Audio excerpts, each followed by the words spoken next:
Hello, আসসালামু আলাইকুম। কি অবস্থা সবাই? আশা করি সবাই ভালো আছেন। খুলনা পিজন ইউনিভার্স থেকে আপনাদের সকলকে স্বাগত। যারা যারা যে প্রান্তে ভিডিও দেখছেন অবশ্যই সাবস্ক্রাইব করবেন এবং কোনো কিছু পরামর্শ দরকার হলে স্ক্রিনে দেওয়া নাম্বার আছে, সেই নাম্বারে যোগাযোগ করবেন। আবারও আসলাম আপনাদের মাঝে আমার কবুতরের নতুন একটা ভিডিও নিয়ে। আপনাদের আজকে একটা দুঃখের বিষয় শেয়ার করি। বেশ কিছু মাস আগে একজনের কাছ থেকে আমি এক পুরাতন ব্রিডের কবুতর আনছি। 4বার ডিম পারছে, ডিমে কালার আসে না, ডিম বসে না ভেতরে। মূল কথা কি, অনেক আশা করে এই জোড়াটা আনছিলাম, সে যে টাকা চাইছে সেই টাকাই তাকে দিয়েছিলাম। কখনো ভাবিনি সে এত বড় একটা স্ক্যাম করবে, কারণ অনেক আশা করে অনেক কষ্ট করে আমি এই পেয়ারটা আনছিলাম। চারবার রিজেক্ট হয়েছে ডিম। ইভেন আমি ওর পিছনে অনেক মেডিসিন ইউজ করছি, অনেক কিছু। তাও একটা আশা করে রাখছিলাম যে আসলে কি অনেক প্রিয় পেয়ার তো, এই কারণে। কিন্তু সেই অনুপাতে আমি রেজাল্ট পাই নাই। আমি এক বড় কবুতর বাজের কাছ থেকে এই জোড়া আনছিলাম অনেক বিশ্বাস করে। মূল কথা কি, টাকাটা বড় কথা না, কিন্তু সেইভাবে আমার সাথে বিশ্বাসঘাতকতা করবে, এইটাই কষ্ট লাগে।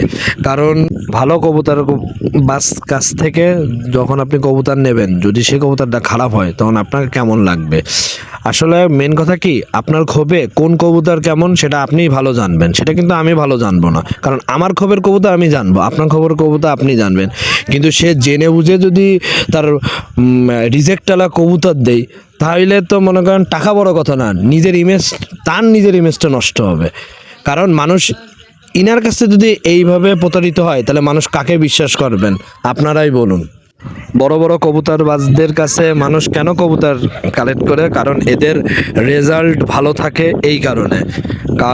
মেন কথা কি, একটা ভালো কবুতরের পিছনে কিন্তু মানুষ দৌড়বে, একটা খারাপ কবুতরের পিছনে দৌড়বে না। কিন্তু জেনে বসে যে ধোঁকাবাজি দেয়া, এটা আসলে ভালো না। এইভাবেই মনে করেন একটা কবুতর সমাজ নষ্ট করে দেয় মানুষ। আর বিশ্বাস জিনিসটা হারাই ফেলতেছে দিন দিন। মানে কবুতরটারা এখন মানুষ বিজনেসের পরিণত করে দিছে। তো কীভাবে বিজনেস করা যায়? মানুষের ক্ষতি করে মানুষ বিজনেস করা, এটা ঠিক না। স্ক্রিনে দেওয়া কবুতরগুলো দেখতে পাচ্ছেন, এর রেজাল্ট, উড়া, কোয়ালিটি, পাক সব কিছু কিন্তু আমি ভালো করে জানি, কারণ এটা আমার কবুতর। এখন যদি আমি কাউকে দিই, মনে করেন তাকে যদি আমি খারাপ কিছু দিই, সেটা কিন্তু আমার ইমেজ নষ্ট হবে। শুধু আমার ইমেজ নষ্ট হবে না, খুলনা মানুষের প্রতি মানুষের একটা ঘৃণা সৃষ্টি হয়ে যাবে। এরা কবুতর ব্যবসা করে, এরা ভালো কবুতর দেয় না, এতে করে কতটা সেমলেস সেটা আমি জানি। সো এই জিনিসটা আমি করব না। কারণ আজ আমি করব, কাল আরেকজন করবে, এতে করে কবুতর সমাজটা নষ্ট হয়ে যাচ্ছে। এই যে ভিডিওটা বানাচ্ছি, কিছু কিছু বড় কবুতর বাজরা দেখা গেল আমার প্রতি কোনো অ্যাকশান নিতে পারে, সেটা আমার কোনো কিছু করার নেই বা বলার নেই। কারণ আমি সত্যর পথে চলি, সত্য কথা বলি ভাই। কারণ দিন খাই দিন আনি সব আমার নিজের থেকেই। আমি স্টুডেন্ট মানুষ, আমি এই কবুতরটারে ব্যবসা ভিতর নিচ্ছি না। কারণ এই ব্যবসা নিয়ে তো কোনো লাভ নাই। মানুষের কবুতরটা পালে নেশার জন্য, ব্যবসার জন্য না। তাই আপনাদের কাছে আমার অনুরোধ রইল, যারা যারা নব্য কবুতর কেনেন তারা অবশ্যই সতর্ক থাকবেন। কারণ আমরা যথেষ্ট একটা কবুতর বুঝি, চোখ দেখলি পাক দেখলি বুঝে যায় এই কবুতর কেমন কি রেজাল্ট করছে, কিন্তু আপনারা বুঝবেন না। সো কোনো সময় আপনারা যাই করেন বা যাই কেনেন না কেন, আপনারা অল টাইম যাচাই করে নেবেন। আপনাদের কাছে আমার অনুরোধ রইল, যারা যারা আমার ভিডিওটি দেখছেন অবশ্যই সাবস্ক্রাইব করবেন। এবং আমার কথায় যদি কেউ দুঃখ পেয়ে থাকেন, তাদের কাছে আমি আন্তরিকভাবে দুঃখিত।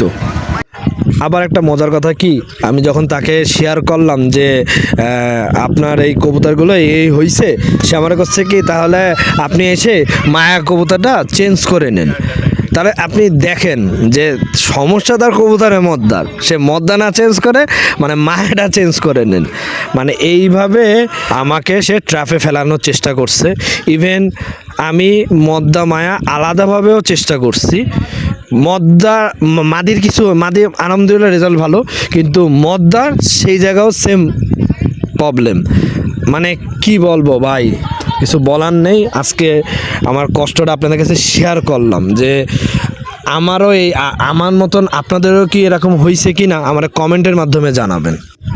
অনেকে আমাকে ফোন দিয়ে বলে ভাই আপনার কবুতরের দাম এরকম, আমি বাইরে আরও কম পাচ্ছি, তাহলে তো বাইরে নেওয়াই ভালো। আমার কথা কি ভাই, বাইরের কবুতর আমার কবুতরের ভিতর অ্যাডজাস্ট করবেন না, আমার কবুতরের রেজাল্ট দেখবেন আর বাইরের কবুতরের রেজাল্ট দেখবেন। সো আপনাদের যদি মনে হয় যে বাইরের কবুতর ভালো, কম দামে পাচ্ছেন, তা সেখান থেকে নেন, আমার কোনো সমস্যা নেই। আমি তো আপনারাই বলছি ভাই, জিনিস যেটা ভালো দাম একটু ভালো বেশি হবে, তাই বলে তো ওই কম্পেয়ার করে কোনো লাভ নেই।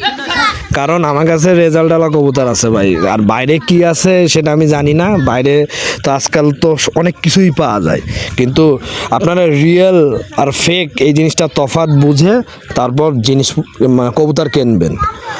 চোখ কান খোলা রেখে কবুতর কিনবেন, আর কবুতর কেনার আগে আপনারা অবশ্যই বুঝে শুনে কিনবেন। মজার ব্যাপার, যে বেনারস তৈরি করছে আশির বাবু, তার কাছে এখন বেনারস নাই, কিন্তু এখন আমি হাটে বাজারে যখনই দেখতেছি, হাটে বাজারে সব বেনারস ভরা। এত বেনারস আসলো কোথার থেকে আপনারাই বলুন, আপনারাই ভাবুন। আমি শুধু বেনারস দিয়ে বলবো না, এখন দেখতেছি সাদা হইলেই তুলা হয়ে যায়, তবে গায়ে সিটা পোটা থাকলেই সেটা হয়ে যাচ্ছে গলা লাল, আর ক্ষয়ে ক্ষয়ে হইলেই হয়ে যাচ্ছে ছোট মদ্দা। ভাই যদি হাটে বাজারে যদি এইসব কবুতর পাওয়া যেত, তাহলে মানুষ তার বাসায় এসে তো এত কষ্ট করে কালেকশন করা লাগতো না, তাহলে তো মানুষ ওই হাটে এসেই 10-20 টাকা খরচ করে এসে নিয়ে কবুতর নিয়ে চলে যেত। তাহলে তো আর এত মানুষ রেজাল্ট আসতো না, বা এত দৌড়দৌড়ি করা লাগতো না, তা তো হাটের থেকেই মানুষ নিয়ে বাড়ি চলে যেত। হাটের কবুতর আর বাসার কবুতরের ভিতরে আপনারা কম্পেয়ার করবেন না দয়া করে। আগে বুঝবেন তারপর কিনবেন, এটা আমি এখনও বলতেছি, কেয়ারফুল হন।